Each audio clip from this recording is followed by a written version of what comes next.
It's Monday, Local Music Monday in full effect. We're live on the D. You can watch us on Disruption Network's Twitch page. You can watch us on our YouTube page. And, of course, you can watch us live on the book. That's Facebook.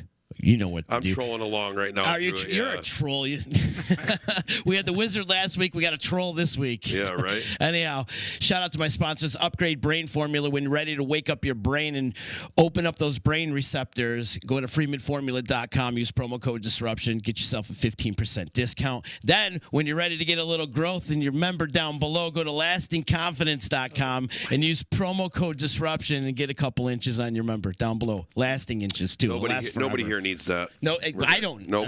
I've been told. Mm-hmm. I don't know. I don't measure. I stopped measuring when I was 12. Anyways, we have a promo code for that if you want to get the procedure. It's Disruption, 15%. Also, shout out to EJA Moving Services. When you're ready to move and relocate, hit up Eddie and his crew at ejamoving.com. There's no task they can't handle. Let your move be stress-free. Let them do all the work for you. Shout out to Joey's at 307 Mohawk Street. If you want a great meal this week, give them a call today, 315-864-3527. Set up a reservation. They're packed. They're doing well over there. Shout out to the Grabsky family. Shout out to the Utica Coffee, too, as well. I'm jacked. What do you think, Rick? Excellent. I'm enjoying it. This is the Costa Rica coffee right now. Good. I'm like dripping sweat right now. Yeah, it's really, really good. Turned into Beavis and Butthead in a minute. But thank you to Heather and Frank over at Utica Coffee. Thank you to Saranac. And then Ballsy, ballwash.com. Use promo code members only. Get you a 15% discount. Get you some nut rub. And it looks like Justin has got some nut rub on today. Yeah, that's honestly, I don't think I've been more pleased with the product in my entire life. You find yourself using it less when the cooler months come in? Well, I mean, it depends. If I leave the house, I'm using it.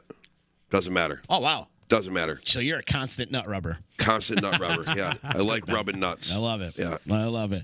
Rick Reichert in the house with us. Did I say that right? You did. I did. Nailed it. I'm from East Utica. We don't pronounce things correctly. And then we drop all the vowels and we don't finish sentences. So right, I'll roll with it. You're going to have to roll with it. Apparently, Utica starts with a J in East Utica. East Utica. East Utica. It's JG. Yep. You got a new album out, produced by our good friend who's also in the studio with us, Bob Acquaviva. I love the artwork on this, man. Thank you. It's great. It's a friend of mine, Sarah Hartman. She's out of the Rochester area. She's a tattoo artist, too. I've known her for a good long time. And, very cool. And she's got some skills. I could see this as your back piece. Yeah, I've got some stuff on my back already. I'll have to make room. Oh, it's really cool, man. It's got that medieval He-Man feel to it. Yeah, it does. You know, by the power of Grayskull. But the whole record is by the power of Grayskull.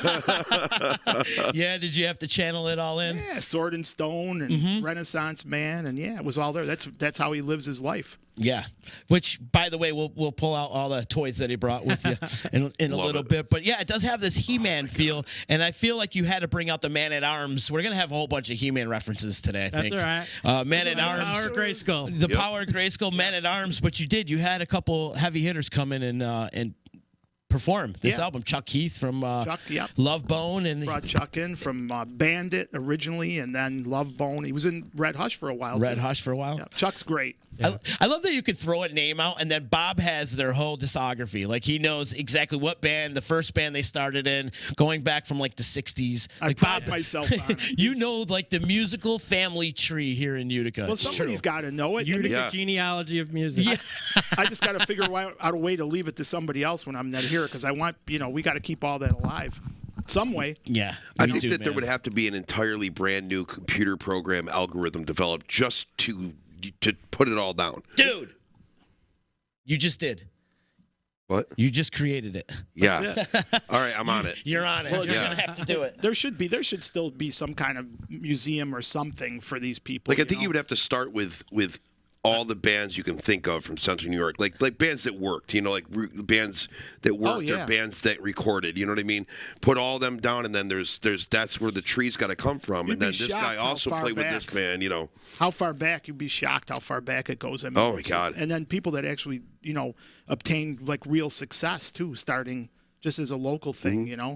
I mean, you were only 40, 50 minutes away from where Ronnie Dio started. Oh, yeah. And come through here all the time. Yeah. And Rome, especially.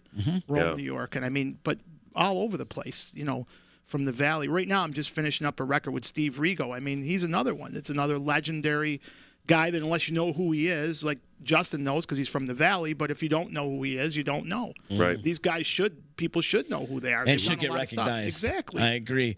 I like your idea, Bud. Start it off as an online thing because you really can't do a brick and mortar until you get some sort of organization or foundation set up and established. I did have a thing a bunch of years ago when Julian was the mayor, and we actually had a meeting, and Al Galimi was involved, and I had like a bunch of people, like a little triumvirate of people, and we were talking about making a musician's memorial.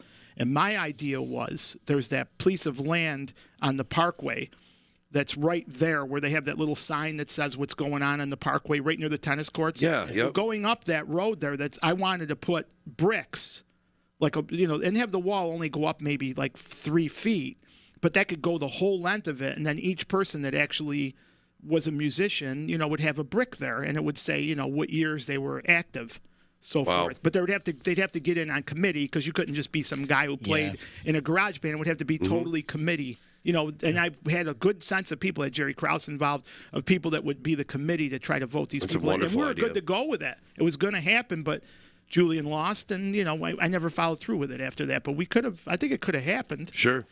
That was many years ago. It's a great idea. It was many years ago. And it's a great way to establish it and memorize people. Well, that's the thing. And the online thing is fantastic, too, and that's there forever. But something that's actually brick and mortar, like if you go to the post office, you could see on the ground there's those blocks of people that were veterans. Yeah. My dad's on there. I got a block from my dad. That'll be there forever. Yeah. That'll never go away. It's immortal. You're immortalizing it. Immortalize. That's the word I was looking for. Exactly. So, that would be a terrific thing, and that should happen. I mean, for sure. I mean, look, you got this thing happening right now with Carmen Carmonica. I mean, he's killing it. There's a slew of people that deserve to be on there. Absolutely.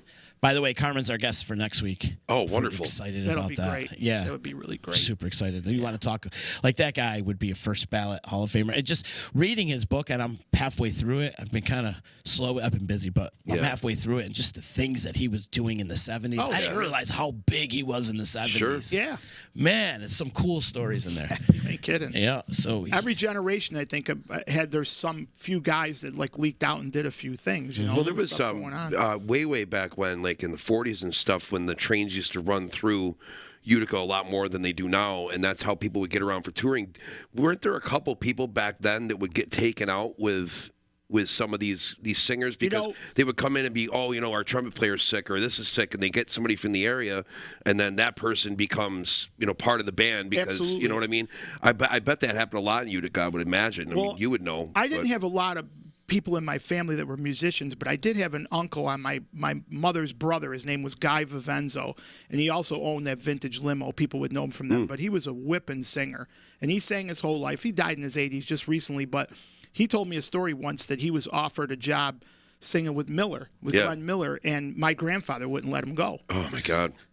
Back then, my grandfather was an electrician. They were they were people of means, and he wanted him to, have a real job, and he didn't go. But he could have been something. He was a great singer. But, there was a lot of that going on. I mean, Frank Sinatra used to stop here, stay at the Hotel Utica, and then also in Rome. So there was always something going on. This area had a lot going on. Yeah, and there's stops along the way, like all the way down. There's a bar. Well, it was an old club called Club 86 out in Geneva. And the same thing, they have all the old contracts. Louis Armstrong stopping to play there, Ella Fitzgerald. And you walk into this place, and you're literally transferred back into the 40s. They had the old, the pillow back, and back of the stage, they had like the pillow. It looked like the pillow backs, big, huge, like it almost looked like when in the beginning of Goodfellas, when he walks into the club and he goes in and sits down, and that's like how the whole thing is set up. It's beautiful. But right down. The train tracks is where they used to just go from, they had to travel through Geneva. They had to travel through Utica to get from Buffalo to Albany and. Well, people now, they only know what they know now. So if you look at a guy like Frank Cosmo, who has had amazing success in his career, but it started somewhere. Mm-hmm. He started in a band around here called the Royals. Then after the Royals, it was Celebration, which was a huge band. And then, he had his first, I think the first record that he actually sang on that was a pretty successful record was Barry Goudreau's solo album. Oh, wow. Yes. And then Orion the Hunter? Then he did the Orion the Hunter thing, and then the Boston thing. So he was around for a long time, really, working at his craft. It wasn't just like, well, you see Frank Cosmo, he's Frank Cosmo. Yes, he's fantastic, and he's super talented and a great guy, but it didn't start there. He started as a young guy playing at Proctor, playing Proctor dances, and, that's where it started. Like it started for we all started like super young, and then now you come into your own after a while. It's not like you just automatically was a star. Yeah. Everybody started someplace. Yeah, the two of you both started at a super young age. Yeah. Young. I was 5. How old were you, Bob? Well, I mean, playing out though. Yeah. Let's talk about playing out. No, I think I played the first gig I ever did. I remember I was 11. Yep. Oh wow, I was 11, but I was terrible. I played bass. I was awful. But we were out there doing it. Yeah. There was high school grammar school dances then. You could do it. You know. And yeah, you said grammar school. Yeah, right. I haven't heard it called that in a long time. Since my grandmother. Yeah.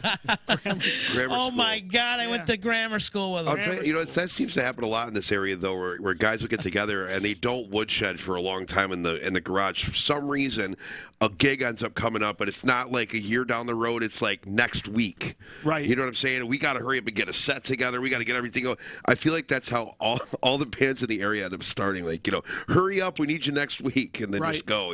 But. Yeah. We were friends. We had there are kids in school that played, and then you didn't even really know how to play. Well, you just go out and buy a bass, you'll be in the band.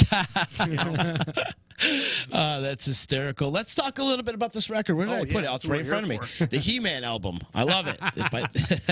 So I listened to Renaissance Man. Yeah. That's the song that I listened to, and I'm definitely going to dive deeper into this after we get off this podcast. But what I was hearing, like a little bit of like Dokken, maybe some rockin' sticks, like the higher range vocal range coming out of you, man. Yeah, I mean, I'm a tenor. If you want to go by how you sing from a vocal range, I've got a higher range in my vocal. Got a little bit of deep.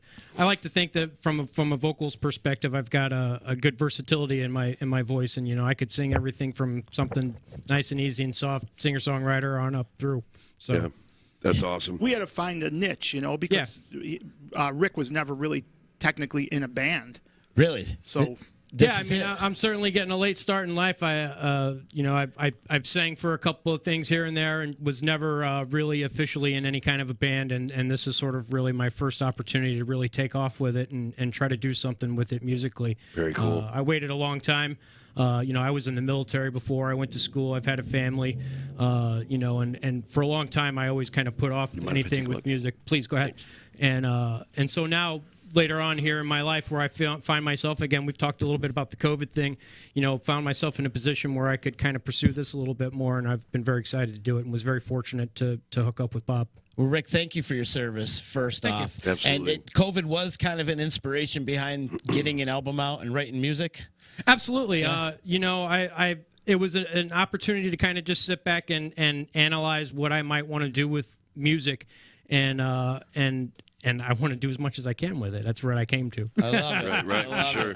What are those 80s bands that I mentioned, some of your inspirations? Sure, I grew up in the 80s. Music for me started kind of with my father. My father was always walking around the house when I was a kid singing and everything and all that good stuff. And there was all this 60s and 70s music in the house as I was growing up. And so I grew up with all that kind of music, listening to, Led Zeppelin and all the rock era bands of that time frame that you could think of. I was playing in my house, Styx, REO Speedwagon. We'd have little, a tremendous variety of things. And, so I draw on a lot of that in my music. And then also, I was an 80s kid. So, I listened to a lot of, Def Leppard and, bands like that as I was coming up. Through high school and stuff like that, and I also grew up into the range. With the '90s, you get a nice appreciation for some of that grunge style and alternative era music that started to kick in when some of the metal kind of stuff faded back a little bit from popularity, at least.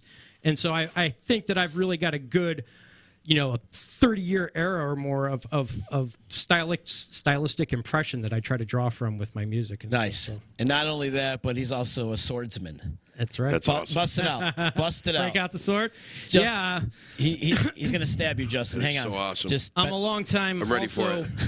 I guess the best way to say it is medieval armored combatant, and it's not just, it's not choreographed or anything like that. The stuff we do is real fighting, with the exception, the weapons that we use and stuff aren't sharp, but they're legit, and we beat the snot out of each other with them. We had a few missed starts on the record because he was injured. Wow. Yeah, I just in the last year and a half, I broke my leg that required surgery last Memorial Day weekend, and that put a pause on making the record. Shout out to my buddy John, who might actually be listening. He was the person I was fighting with there when I busted my leg, and continued and finished the fight, and then went home later on and found that I had a snapped leg. You won that fight. I did win that fight. Wow. My buddy tapped out.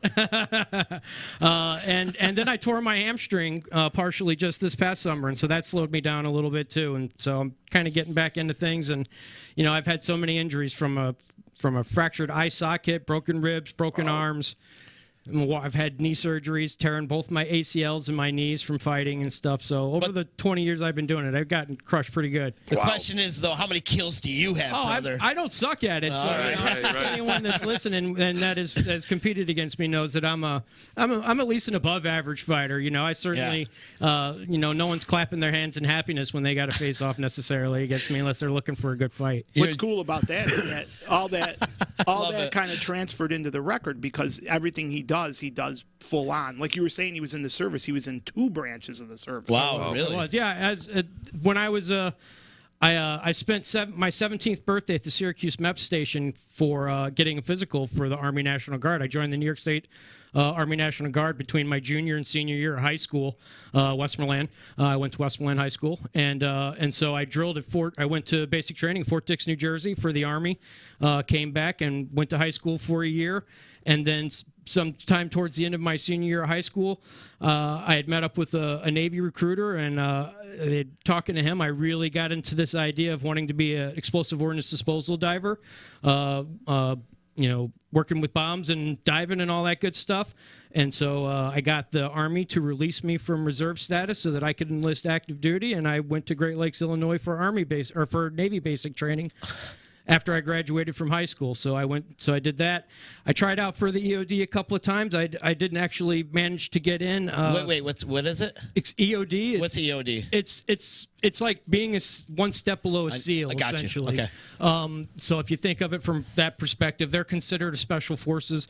I tried out for it twice. The second time, I actually failed for putting my shoes on before I was supposed to. That's why I failed out of explosive ordnance disposal training. They called it failure to follow instructions because I put my sneakers on for a PT participation before I was supposed to. And so then I never got a chance to do it again, and then I ended up, at least as far as trying out for it, I ended up as a gunner's mate. I worked on ships. I was on the USS Lake Erie, for anyone that's military. I was stationed out of Pearl Harbor, Hawaii for a couple of years. Wow. I did a deployment to the Persian Gulf, so good stuff. Right on, man. Thanks for your service. Thank you. You did a bunch of shit in your life. Yeah, I have had an eventful life. Make no mistake about it. There could be stories forever here. So, when you're in the military, are you learning how to play guitar? Are you doing any of this? Are you writing music? Yeah, I've always kind of wrote music in my head, if you will, and as growing up, my father, I'm left-handed, and so my father was a guitar player as well, and he was right-handed, and so there was sort of that barrier that presented itself when I wanted to learn to play early on, and so it wasn't until I was probably close to 30, that I picked up a guitar. My wife bought me my first guitar, actually, and it was also a right-handed guitar. And so I was like, "Are you kidding me?" So I learned to play right-handed. That's what I did. Yep. So I'm a left-handed player, a person that decided ultimately to start playing right-handed, and I've been playing off and on for almost 20 years now. It was a little more recently that I got serious about really kind of expanding upon my capability to be a good player. And Bob's been a tremendous asset for that. I've been working with him. And through my working with him, he really kind of said, you should really look into doing something with writing some music. And with that sort of support, I decided to go after it. Right on, man. We did a lot of pre-production. We worked on the songs together pretty much for a while before we even went in the studio. We made sure we had demos for pretty much everything before we went into the studio. I'd come in and I'd bring, the acoustic work up and chords and lyrics, everything that I would work up, and we'd sit down, we'd talk about it, we'd play it out. we do some rough cuts and things like that, decide if we wanted to tweak some things, and it was great working with Bob and that creative aspect of the process. Obviously you guys know the tremendous wealth of knowledge that Bob is and skill set that he brings to the table, so that is what it is. Yes, there's. Yeah, that's all you can say to that. Is just yes. He's a fountain of information. Yeah. There's a lot of stuff going on in that. It was brain. fun. And it was good too because it just goes to show that anybody that really wants to do, you can do it. It's totally obtainable, and everybody has different reasons for wanting to do it too. I mean, Rick's the type of guy who's going to follow through. He's already got a publicist. His stuff's already out there on playlists. He has stuff on playlists. He's doing it right. He's doing it right. Now you can make records for a lot of people, and I could only go I'll go as far as I could go with that, but then I can't manage everybody's record, and my management days are over. But as far as like helping people to the next level, I'll do as much as I possibly could, but you have to go out there and promote your own record. How many people do we know that actually recorded records and some of them never even put them out? Right. Went in the studio and spent all this time and money working on a record and never even surfaced. Then it sits there. But you should. It doesn't cost that much to at least get it out. And some people say, well, CDs are dead. No one wants a CD. A CD is a card. Everybody wants the CD. I mean, that's the thing at the end of the rainbow is that CD. You got to have that. Otherwise, what do you got to show for it? Yeah, you can put the material online, but having a hard copy of it is something. Even if you have 100 printed up, there's just something to be said about that. Plus, I always had the idea if I ever did another album that I would do like a few vinyl prints. Sure, the only problem with vinyl is it takes a year. And it's so expensive. So expensive, but in the meantime, you have like there's cards that you can get now. Download cards. Download cards, and they have the code or whatever. But you could set it up where if you you have like a website and it takes them there, and then because they have the code, they can get in and you can do like behind the scenes videos. The only problem I have and like with everything. That, Justin, is that people like to, there's something about that concrete. Like you got one right there. There's something about having that thing in your hand when it's all over. Like you go out to play gigs, especially you, Justin, you're out playing gigs. If you have that, you're going to sell them. Sure. If you got a download card, some people are going to go, what the heck's a download card? Right. Could you imagine? The only problem I see now is like, I mean, this is now that I've most people don't have CD players. I was going to say, I don't have a CD player in my car, nor do I have one anywhere accessible where I live, because my MacBook Pro no longer, they don't make them with CD drives anymore, so I have no way to play a CD. Which to me is just so, it's ludicrous, because what do you do with all that stuff? I mean, and a lot of people don't have the wherewithal to go out and buy a drive and then move it over there. Sure. You know how many people I have asked me, can you move all my, no, I don't do that, but it's doable, you can do it, but I don't know. I mean, if I bought a new computer, if I had a new computer like you, I would buy the drive. Buy the drive, right? Yeah, of course. Because you got CDs. I mean, you must still have CDs. Oh yeah. Well, what do you do with them? You just look at them. Unless you have a CD player. Yep. That's all you can do is look at them. Well, and I think a new thing too is a lot of times people use those USB drives. The little USB drive. But that's another thing that's hard to sell though, because I've been in a situation with that where I had somebody print those up, and now they're using them for other things now. Yeah. Because they could take people see a little thing like this, they're not going to give you $15 for it. And they can take it right off and put their own stuff on. Yeah, exactly. I learned that the hard way. Oh yeah, I have. It's viable, but it's not ready of course. yet. It's just not ready yet. It's like it's just so weird. I mean, the industry is so strange right now. I mean, if you make a CD, a lot of people don't realize it's only 16-bit. That's all it is. Right. So you could record it 48, whatever you record it, you're still, when that thing's all said and done, everybody's peeing in the same pool. It's still 16-bit. That's all it is. No matter what. And now, with the advent of online, most of this stuff's MP3. It's even lower quality. Right. And everything you listen to on YouTube is so squashed. It's the worst quality you could possibly have. So almost having a CD is almost like having enough respect for your fans to have something out that they can actually listen to. Right? Yeah. And I just think I mean, now it's a sin because it's it's a CD, it's this big. But when we had vinyl, it was 12 inches. Yeah. I mean, those covers were everything. That was I couldn't wait to open a vinyl record and see what was inside. Sure. You know what I mean? Like are all the lyrics written out on it? Who played on this track? Who did? You know what I mean? Like all the stuff I geek out. What's nice about Rick's record is he went the extra route. If you open that up, he did. He has a lyric sheet inside. I wish I brought my man. Glasses. They're small, but they are small. Hey, let's just be real. They're called readers now. The readers. I had to buy a new pair yesterday. He wanted to make sure people could actually read his lyrics because it's an important part of his project. So for sure, we ended up going with the lyric sheet, which was a great idea, I think. So is this considered a concept album? I would say so, yeah. I mean, it really kind of follows one, I tie in, from a theoretical perspective, a lot of the medieval sort of idea. And so when I start the record, the first song on there is Sword and Stone, and it's kind of this idea of drawing you into this medieval world or this mythical realm where there's still knights and people that still, go after things that knights pursue, trying to show your prowess and your strength and your honor and all those things. But it's not flutes and lutes. No, it's not flutes and lutes and rocking. It's rocking, and it doesn't stick to that, but there's sort of like a progression to it. You sort of have like this intro, this idea of being on a path and a journey throughout your life, and then oddly enough, the last song, which is Valhalla Calls, it's like this idea of a warrior coming in for his last battle. If you I this like is it. I know that this is going to be the last one for me, but I'm going to give it what I got and tear it down. So I'm going to want to listen to this at the gym. Yeah, I will. Oh, yeah, I would encourage that. Yeah. It's definitely a good gym. That's just the thing that just shows the excitement that Rick has for his project and how it's still there. You know what I mean? It's still there. And Rick's just a regular, to have to take it perspective what it is. He's a regular guy. He's not like us that have been out there for all these years doing what we do. So for me, it's very exciting when somebody comes in and says, hey, I don't think he immediately aimed it in that, but once I seen that, I was like, Rick, we got to go with this night thing. I mean, it's you. For sure. Yeah, in all honesty, I had, I had not expected to kind of apply that sort of theme with what I was doing to the music. And Bob's like, no, you got to, work that up. And I'm like, all right, let's roll with it. Bob's used to Knights and Wizards, and he's developing these characters. Knights, Wizards. He's got a whole Dungeons and Dragons party or something. You figure it out. I had Jackie recently. She's a witch. Right, you got the wizard. That's right. So the cool. wizard last week. You got Rick, and now Steve Rigo. Don't forget, he's a magician, so he's a mage. Oh wow! So now we got the whole thing. So what kind of tour are we going to set up here? I know. The medieval tour. Oh my God, it'd be sick. I love it. We are going to do some shows with Rick, though. We're going to do some acoustic shows. Awesome. That's going to be great. We're going to do some acoustic. Me, him, and maybe one other person. We've already started working up the stuff. That's great. Have you ever played live? Or I have. I've done some. I've gone out and done some open mic and things like that. Before COVID, I was just starting to get out and dip my toe into those waters, if you will. I played up at Woodland Farm Brewery and a couple other places, and.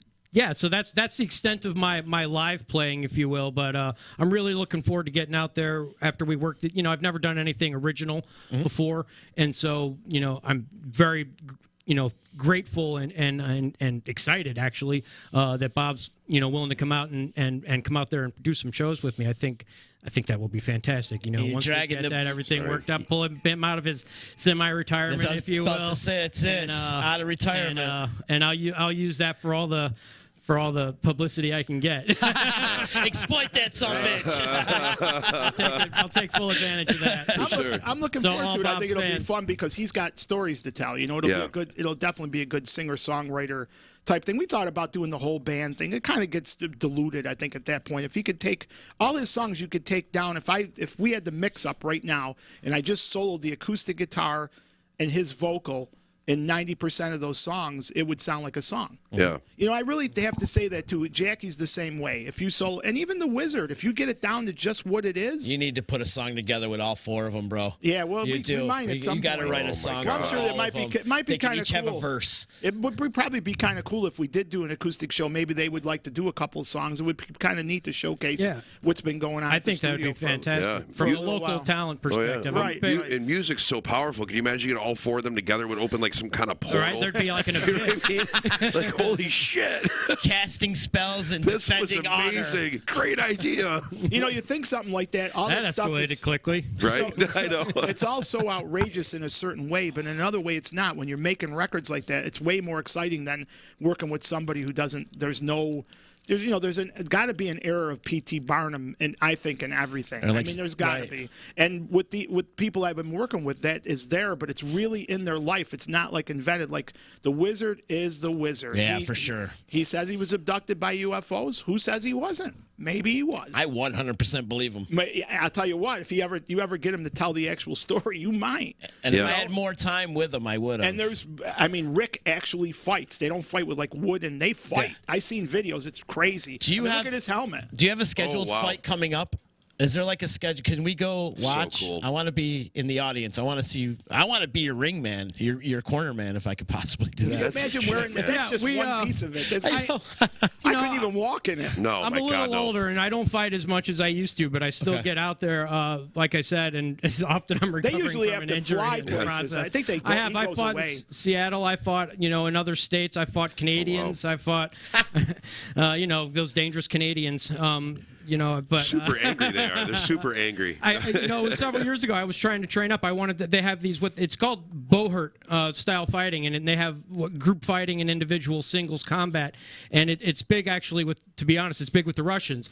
They started it up in Eastern Europe and so forth. They have these tournaments, and I was going to go fight on the U.S. team, which goes and was going to go compete overseas in Europe. My wife was not as on board with that as I was, and so as I spent all this time training up and trying to make the U.S. team for this medieval style combat, my wife pulled the plug on me. So, Bummer. So I didn't get to actually go fight overseas. But this last thing you did was where the very last thing you were at. That was just out in Syracuse. Right. Yeah. But so there are some kind of local. There are some things that are kind of local. But you could watch if he could direct you to a site to actually watch where he's fighting. Right on my YouTube page, I've got a playlist of Hammond Castle. There's a New York City at the Cloisters we fought. We had a big tournament down there, big crowd watching us all do our thing. You can watch me get this. I was actually in one of those fights. I was the last fighter standing on my team, and there's like 4 guys just swarming on me, knocking the snot out of me with swords and stuff, And you love it. And I love it.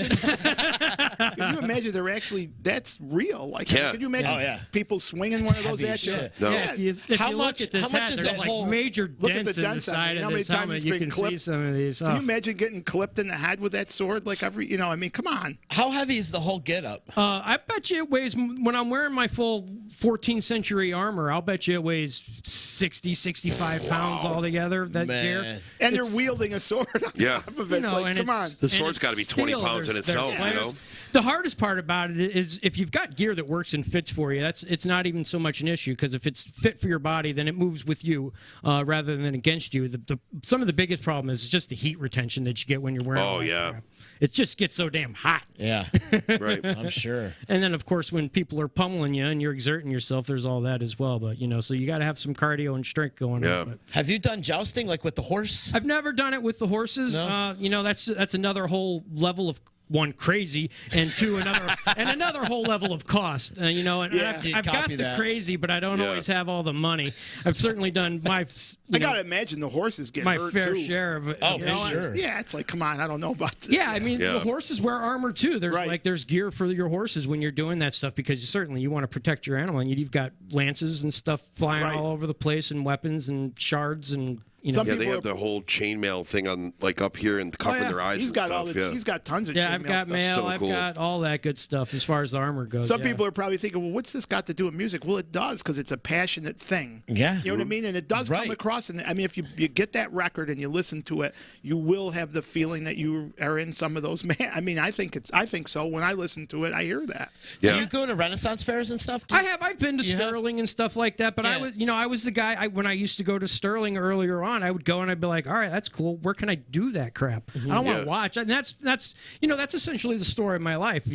I'm not life's not a spectator sport, and I'm not necessarily here to watch everyone else do it. If I see something that's cool to do, well, I want to do it, and so that's why I'm here. Yeah. I'm doing it. I'm trying to do the music. I'm trying to, I'd like to immerse myself in the local music scene as much as I can. I'm a big fan of trying to grow that amongst other artists in the area and so forth. I'd love to see that. I think it's a tremendous thing, and I want to be a part of it. I don't just want to watch. And then coming out with this album probably has formed this sense of growth for you. Absolutely. Right? Absolutely. Coming outside your comfort zone. I've been growing as a musician. The process of going through the writing has helped me tremendously. And what I really feel, and this is my first record, and with what Bob has helped me tap into, is I really feel like I'm just touching the surface of what I can do. You know, I truly believe that there's more that I can do and pull forth musically, and all kinds of the rest of my life. And if you got to have passion, and if you're not pursuing your passions and living your life, then you're not LIVIN. You can't be one. For sure. Even with life, but in music too, you can't be a one and done guy. It takes more than one album to show where really where you're at. And then the other thing too, I don't think people really realize when you make a record, it's just a statement of the time that you're in. Like, if I brought Justin in the studio today and he cut a great vocal, tomorrow he might cut the same vocal completely different. Yeah, but it absolutely. is what it is. Right there, it's a stamp in time when you did it. So, bringing the album to completion and flourishing and then releasing it, it's just a stamp for that time. Because it's the next time it's going to be something else. But that's where that shows, the true musicianship and how dedicated you are. So a guy like Rick, it was great and an honor to work with him because I know he's going to continue. Yeah, sure. It's not going to just sit there and he's continue. Passionate. He's passionate about it. He wants to get it out there. He wants to do stuff. Hence my wanting to come on the podcast because I know he's never done anything like this before, and I thought it would be good to get him going and get him, let's do some shows. I appreciate it. It'll be fun to do some We appreciate shows. you being here. Absolutely. This is what this is for, Yeah, promote your stuff. It really is. But I need to know what else is on your bucket list. Your life bucket list. My 'Cause I life feel like bucket you've list? accomplised a lot of things. Jumping in out of your a life plane and at jumping Mach out of- 3. Right. I hate You probably already did it. Yeah. I hate planes, to be honest. I fell off a waterfall once, if you wanted to talk about it. Dear Lord. No, So but I do could. you have I a already bucket checked list? that one off. Yeah. A lot of the stuff I've traveled all around the world. Haven't been in the military. My father was in the military, and so I've done a lot of that things. People later in their life will say, "Well, I'd love to go and do this and that," and I've done a lot of that already. And have had that experience. But in some cases, there's traveling I'd like to do. There's always new experiences. I never rule anything out. I brew, I blacksmith, I make knives, stuff like that. The coolest motherfucker I've ever seen in my life. He made a beautiful chainmail necklace for Alex. Yep, I do wire weaving and crap like that. Yeah. So if I find it cool and I think it's interesting, sometimes my wife will say, when my husband does something, he's all in, and that's true. I'm all in on stuff, and when I find my passion, and I'm a passionate kind of guy, I'm all in, and so as far as bucket lists, whatever I find, whatever continues to be out there, sign me up. I'm in. Let's fucking go. Yeah, I love it. Right. What's on your bucket list? Everything. All the things. Yeah, everything. Just take me with you. I don't have a lot left. I feel really good about where I'm at right now at my age. I feel really good. You've accomplished so much. I feel really good about it, and I feel really good that I'm still able to make and continue to make records with people, because that's what it's all, for me, that's what it's all about. I like playing live. I loved playing live. I guess I've kind of drifted away from that through the years, but still making the records is the really, really, and finishing them and them coming to fruition, people putting them out, supporting them. I think that's really what I'm really in. I continually every day think, what can I do next as far as that goes. I love it. Is there a facet of the music industry you haven't touched on? Because I feel like you've worked on all facets of the industry. I actually got a movie right now I'm scoring. So I did one before, but this one's a little bit bigger that I'm working on right now. I did the rock opera type thing when we did the book, which was something I always wanted to do, that Very cool. film and I don't think anybody's ever done that. Well, those guys from Justice McBride, they've done everything. Oh my God, yeah. Jesus Christ Superstar. Yeah, they've done everything, and I've been there for a lot of them, and those guys are super talented. Mark Sistai is fantastic, and also, but I don't know. I think I've done everything. I would have liked to have played Madison Square Garden. That was one of my fantasies as a kid. I never got to do that, or I never really had a hit record. But I've been touched around it and toured and did all that stuff, and that was all cool. But it really, for me, even after the 9 years I spent managing the band that I worked with recently, that was even all in all said, that was great, and it was really good, and it occupied my time. But when I finally got back to what I really like to do is make records. That's awesome. That's what I really like to do, and I think a lot of it's the interaction with the people I'm working with, and then coming on and doing this. This is great. I love when you come on, Bob. It's great. Yeah, definitely. It's great to do this too, because we're actually promoting music. Totally. You know what I mean? And original music. And nothing against the cover music. That's great. I want that to all keep going, because without that, there's nothing. Right. You got to have that, and you got to have the yin and yang. It's really important to have both of it. Both of those things happening. He's got the Mere Mortal album out too. Yeah, that's all remastered, right? You said those are remastered. There's extra songs on there. Awesome. There's a huge story. One of them's got a 16-page book. There's the story about the band and the finish. And then next week, the Luftwaffe album will drop. Oh, wow. That's awesome. Yeah, that'll be out. And that's never been released. I think the only thing anybody ever heard was the Chair. That was the only thing that was ever kind of released. But all the other material with Gillis, and there's a really nice tribute to Gillis in the record, including a photo of him. And hopefully we'll come on the show, us three, with, you know. Oh, yeah. Yeah, I'd like to do that because. So much fun. That one, there's stories on and on forever. But, you know, it's all perpetual. Like now that's, you know, that for me, last night I had somebody just recently digitize a lot of my old VHS tapes. So I had a show that was labeled The Last Mere Mortal Show. I remember playing the show, but after watching it, was with the new singer who replaced Life. I watched it last night and went, man, we were good. And the thing that was scary about it is you look at the audience, it's asses to elbows at Coleman's. I mean, you couldn't even move. Wow. You don't see that anymore. And we were playing all original music. There was no covers played at all. Wow. It was packed. Yeah. And people are there from start to finish, a 90-minute show, butted right up against the stage. You know what I mean? You think back to that and go, holy crap. Those were the days. Yeah. And then I had a Luftwaffe video that was digitized that was the reunion show, the second reunion show. Same thing. It was jam-packed. You know, it was just jam-packed. And you look at that and think to yourself, what, you know, I kind of know what happened, but I don't see why it can't come back in some form. Sure. You know, somebody just needs to take the chance. You know, I think, like, I know there's a lot of young bands out there. I really think that band, the Lower Tulpa, was going to be the band that brought it, that could bring it back, because that kid's got the moxie, that Carson Murphy. It's great, man. Oh, yeah. Super talented. He's got the moxie to make it happen, and that's just another little kickstart for the younger guys, and then all us older guys who are still doing things, you know, it should still, you know. Stevie Rigo, we're just talking about him. His record's coming out. He's going to do a record release thing. I'm sure he is. Yeah, perfect. 71 years old, you know, still out there kicking ass. He sounds great. It's a great sounding record. He's got a lot of the old codgers on the record, which is great. He's still doing it. And he told me the other day, we finished the record, he goes, Bob, let's wait 2 weeks and let's start making another record. Wow. That's good you're busy, man. I'm busy. So awesome. I love it. I'm busy. But it's good that he wants to do another record, you know.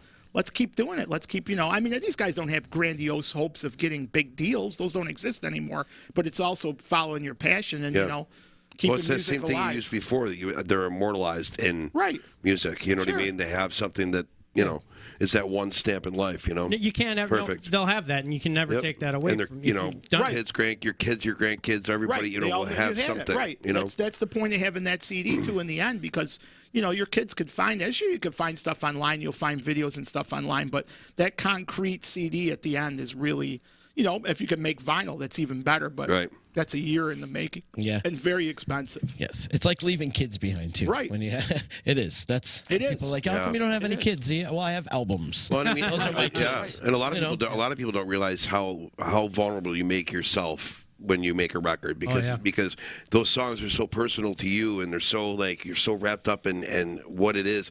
Then all of a sudden you have to put it out to the masses and find out, you know, if what you're, you know what I mean, and like you leave that vulnerability out, and it's a scary thing, man. Absolutely, it's scary to like wonder, are people actually going to like this? Is this, you know what I mean? You put yourself out there to be praised or hammered on. You got to be willing to take them either way. Yeah. Oh yeah. You get after a while, you get a pretty strong perspective on what, you know, taking a beating is like just another thing. Right. I mean, especially if you recorded through the '80s, because there was so much competition. And, oh my God. You know, the record companies would tell you right out, you know, no.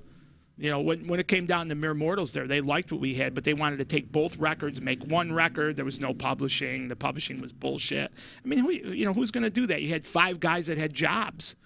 So, you know, some of the guys in the band didn't really understand when I refused the deal, because, you got an advance, but what do you do after that? Right. You know what I mean? Everybody that advance goes quick. Yeah, where are you going? I mean, there's a back end, too, but, you know, if they give you 50 up front and then 50 on the back for just you guys, there's 5 guys in the band. That only equates to $20,000 through a year. You're not working a straight job. Where are you going? You know what I mean? You can't survive on that, you know, unless the deal's $1 million deal. You know, and those don't exist at all, period, anymore. Not even a thing. That's not even remotely existing now. You need views and spins. Well, yeah, but he's got his YouTube channel. I mean, that's the thing. If you take this album and you start making music videos with it, you know what I mean? And he's got them all. I do. I've got like 5 videos out there. Yep. That's great, because I mean that's the whole thing.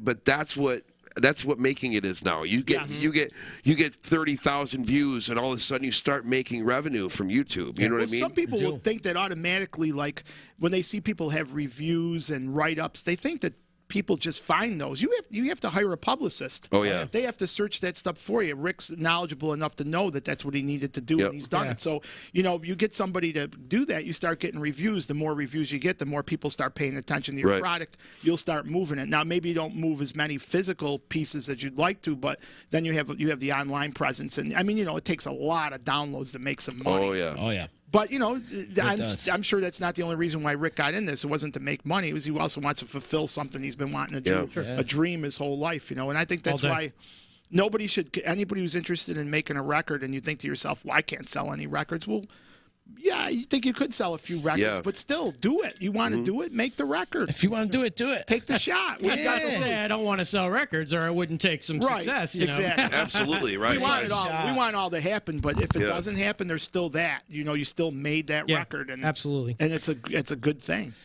I want to get to some comments that we have on the social medias. There's a bunch of people checking in, and thank you. If you're watching on Facebook, please click the share button, help spread the word of Rick's album out there. And if you're watching on YouTube, smash that like button. And I don't know what you really do on Twitch. There's something you do on Twitch, but drop us whatever you do on Twitch.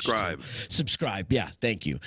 Kathy Dunn from Music and More is saying Rick's album is super good, and you can find it over at Music More, right? You can find it at Music More. I highly encourage you to go check it out. Kathy's got a great selection of records over there. Yeah, I met Kathy this week too. We're doing a food drive, and she's one of the drop-off locations over there. And it was really interesting because she's got a cool local section. Yeah. And I saw your album over there, and I saw the album that I did with Max Sheldon over there. I'm like, wow, nobody has this. How do you have this?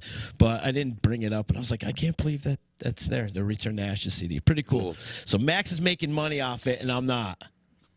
I'm kidding. I'm busting. I don't really give a shit. Time to bring the wizard back. I don't really care. But Music and More, Off Center Records is another place. Correct, and do you have it digitally? Can you find it on the Spotify and all that? It's on all the digital streaming platforms: iTunes, Amazon, YouTube Music. It's on everything. Perfect. So if you're looking to listen to anything there, you'll find it there. You can also buy physical discs from Bandcamp. I've got a Bandcamp page set up, Rick Reichert Bandcamp, and so you can buy the physical CD there, as well as download streams from Bandcamp as well. So, yeah, it's all... You can't miss it if you're looking for it. Yeah. I mean, I have Apple Music, like a subscription, so I'll go on, and listen. But at the same time, what I've been doing is every time that I listen to somebody's record, I'll go buy it on iTunes. So that way, that's another way for you to make money off of it, because if I stream a song, it's going to make you 0.0001 cent. Right. Whereas if I pay the $5 or $10 for your record on iTunes, then you get that money. You know what I mean? You're getting kinda. Well, you know what I mean. Like, the best way to support the artist is if you can get it directly from them, or physically get it by the tangible CDs, like Bandcamp and something like that. That's where the artist is going to get more of the money rather than the larger businesses and so forth. But I'll take the streams. I'll take the online purchases. Oh yeah. Anything, I'm grateful for every bit of it. I have to apologize to Kevin Rule. I actually double booked today, so I had to cancel Kevin, and I totally didn't even write it in my calendar. It was a total stoner moment. You know how I am, Justin. I do. I never put it in my book, so he's coming in a couple weeks. So sorry, Kevin. That's okay. Do you know Kevin? No. Are you guys friends? Well, you're friends now. We are now. Sorry. Yeah, right. You're friends now. But he was saying something about Mr. Gleamy. Yeah, I was going to ask. He wanted me to ask you. Al and Eugene, was their father a teacher? No, that was their brother. Oh, it's their brother. He had a teacher at Oriskany? Trumpeter. He passed away? Yeah, years ago. Okay, then that's who okay, so it's a brother of them. Yes. Okay. Yeah, he was a very talented. Was he in Holiday as well with them? No, but he was older than them. But very talented trumpet. Really talented guy. The whole family. Yeah. Oh, yeah. And I seen Mike this past weekend playing with the Rick Zaccaro thing. Al is in the house as well. He didn't play. Eugene just recently had a song up on Facebook that was fantastic. Really? Yeah, it was fantastic. Oh, I gotta look it up. Yeah, he put it up there. It was really, really good. Whole family super Speaking talented. of which, I just wanted to mention quick, I just mastered a Christmas album for Rick Montalbano and Julie Montalbano. Oh, yeah? Boy, it's fantastic. Oh, yeah. Awesome. Really, really great. Rick Montalbano, it's just He's terrific. incredible. And Julie, she's a great singer. I mean, they did a really nice Christmas record, so I think it's coming out or it's already out. Well, it leads me into my next comment. Stephanie Alberico saying thank you for remastering the Sale album. Oh, yeah. And Rick is her godfather, actually. Oh, yeah. That Sale record, I think I talked to Mike and Pat Petrello, and what we're waiting on is, a lot of people don't realize, but they also went in the studio and recorded 5 more tracks. Oh, wow. Years ago. And those 5 songs, there was also more songs that were written and recorded live, that were recorded horribly live to a cassette. But I've been trying to patch them up, and I think they're thinking about releasing a double record that has the original record and then what would have been next. Wow. And I have all that material. It's just about done, and I think Mike's coming up this summer, and then we'll hammer it all together, and they'll probably put it out. But they really made a big difference remastering that sale record. It was a good record and a great record. Anyways. Yeah. Look what you got on it. Oh yeah, and you got that's a whole other thing. On that that's album, a whole other. That story could go on. That's a fantastic story. That's definitely those guys that get on here to talk about it. I'd like to do that down the road. I'm gonna try to maybe get it worked out when Michael comes to town, and because Michael would be definitely, you have to have him here because he kept notes, elaborate notes on. Mike's a very organized guy, so he did not forget a thing. But you'll be very surprised. They were on. A lot of people don't realize they were on United Artists. I mean, it was a big label. For sure, that's a big label. But the trials and tribulations of that whole thing are just textbook nonsense. Yeah, just some band drama bullshit. Yeah. Not so much the band. It was they had management that was really sketchy, and they just should have been way bigger than it was. Because the record's great and the band was just tremendous. Yeah. Steph still rocks it when she's cooking on Sundays. Oh, I'm sure. Yeah, she does. That's a great record. It's good stuff. No matter if it's vinyl or CD, you need to support the local stores who support the local artists. Coming from Kathy at Music and More. Go up. It's a great little cool shop that she's got going on over there. Where is it? It's right in behind Big Apple Music Plaza. Oh, yeah. Up there, but next to Tony's. Gotcha. Yeah, it's really cool. Nice little I'll shop. definitely stop up in there. She's got some collectibles and a lot of Kiss stuff, and if you're into that. I still have 300 or 500 CDs left of mine. Same. To bring it up there. Yeah. Bring them up there. Yeah. Why not? Bring them up there. It's collected dust in my basement. And she also wants to sell your Mere Mortals disc at the store. Can you get those over to her? I don't have them myself personally, but if she can go through that record, through the Heaven and Hell record company. I'm sure Jeremy there, it's right on the page there. He'll take care of her. I didn't do it. I got a few CDs from them, but I really gave a lot of them to the people that were in the band, and there was a lot of people that were around the band. So, and I've been encouraging people to go because if they don't buy from him, what would be the sense of this guy to keep releasing other people's You're records? right. Yeah, it makes sense. I'm not looking to make money off of it. I just would love to see people have it who really want, locally, whoever wants to have it, they have it. Yeah. A lot of memories there that bring back the for Luftwaffe everybody. record. He's in pre-sale. He's already sold quite a few. Wow. And Mere Mortals, he sold tons. He was very surprised how much he sold. Like European interest? Stuff and local. I mean, people through the country. A lot of people hit me up and they ask you, "Do you remember?" And I try to look at the picture and try to remember the faces. Yeah, I guess. I don't remember everybody, but you'd be surprised how many people have contacted me, especially about the Luftwaffe record. Yeah. Yeah, because that never was released. Everybody's kind of like, hey, what is it and how did it happen? Right. So it was recorded a long, long time ago, and then me and Gillis said we should at least finish it off, and we did many years later. And thank God we did, because, as big as Gillis was in the industry, he really didn't put out a lot of his own music. No. If you think about it, there's not a lot of recordings of Tim Gillis. And I'll tell you what, on this Luftwaffe record, he's whipping. And we could talk about all the hardcore bands that he was behind, and especially in the early 90s. He produced and engineered all that stuff, but he didn't put a big output of his own material. Right. And he was a tremendous musician. He did a few Christmas records back years ago.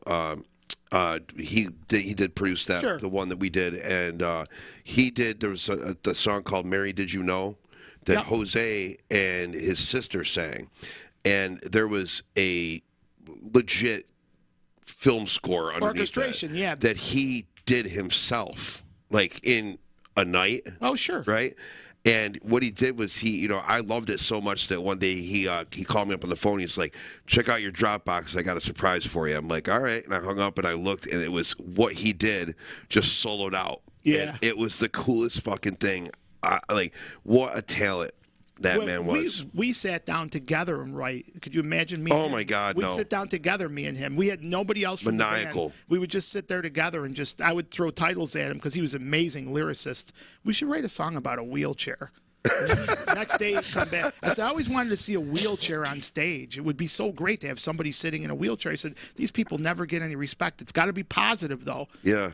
2 days later, lyric, I'd have the music, and that would, or let's Amazing. do a song about the ringmaster. Let's do a song about jumping out of airplanes. Let's do this. And he would come back with amazing lyrics. So, yeah, Gil was a super, I can't say enough about his talent, especially as a musician. I mean, he was great in the studio, but as a musician, he was really, I think he was bored with it.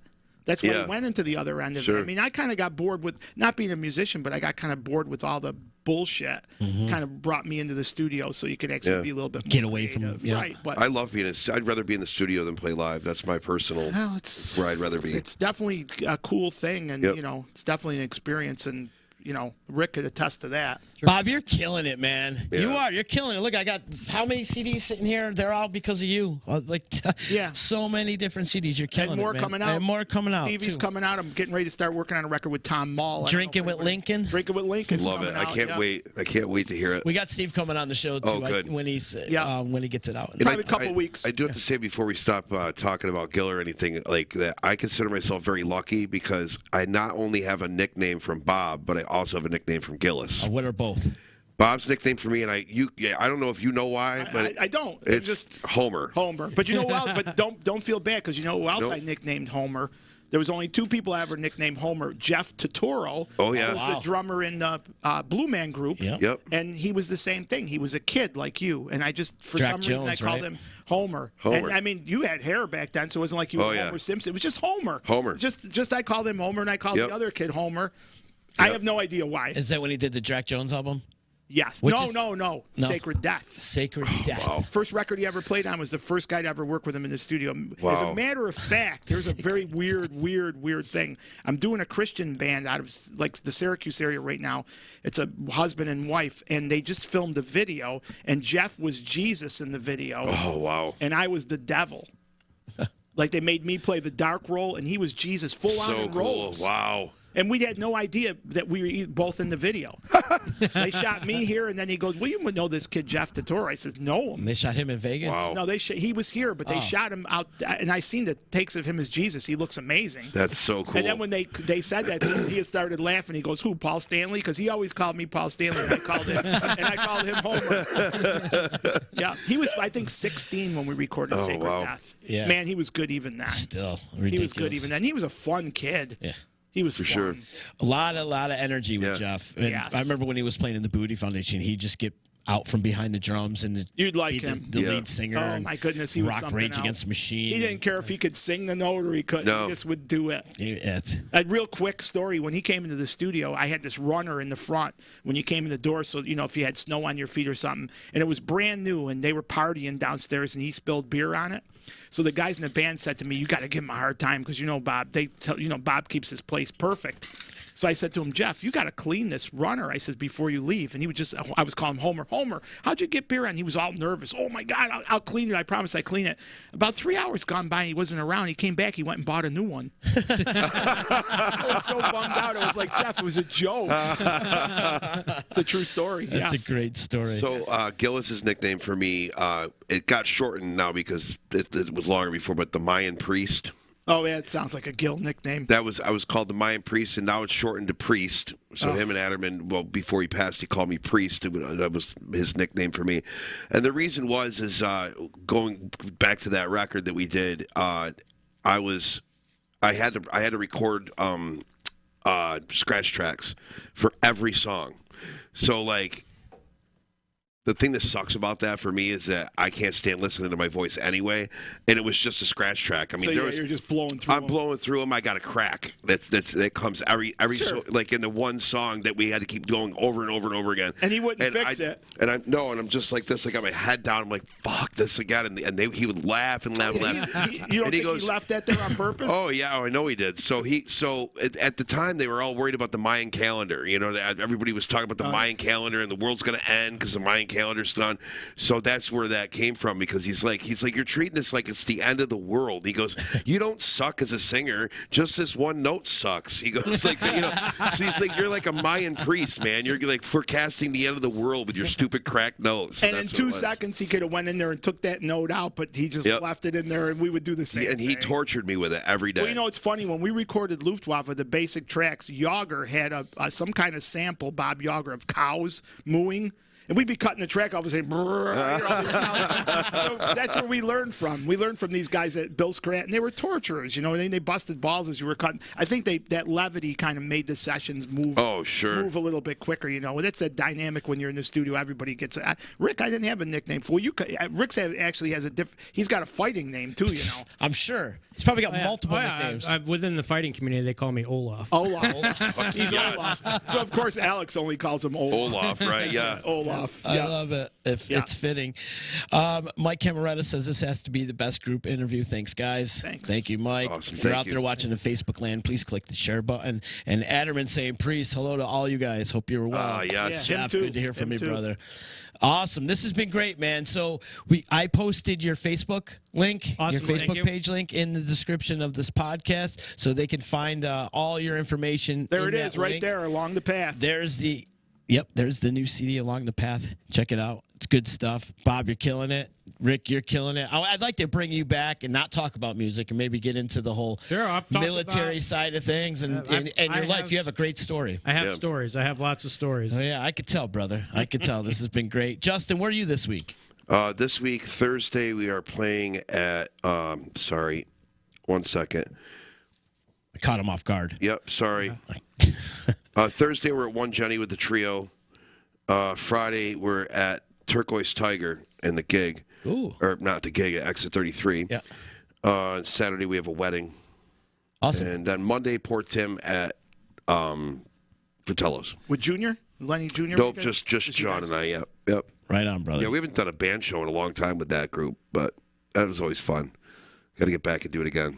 Back in the swing of things, bro. Yeah. I want to make mention again, we have our food drive in full effect. It's going till November 15th, but we're going to start it back up for Christmas, Such a great event. So we're going to pull all the cans. We've raised about 200 pounds of food so far. Thank you to our drop-off locations, Kathy over at Music and More, Big Apple Music, Joey's at 307, Whisk Bakery, both Utica Hemp locations, and Rockin' Horse Tattoo. Shout out to EJA Moving Service and Utica Cricket Club for putting this together.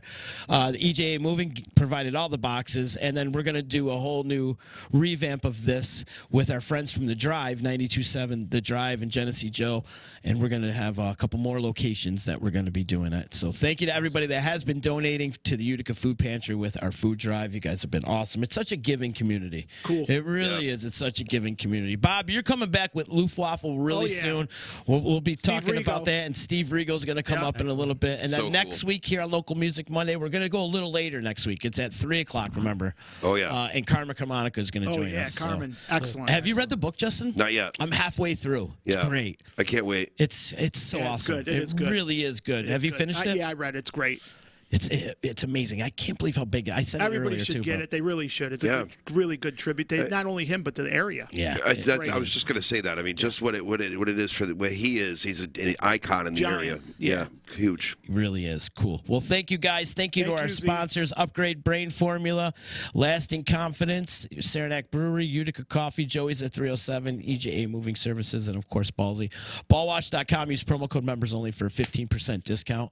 You guys have been awesome. Have a good day. Later. Keep writing.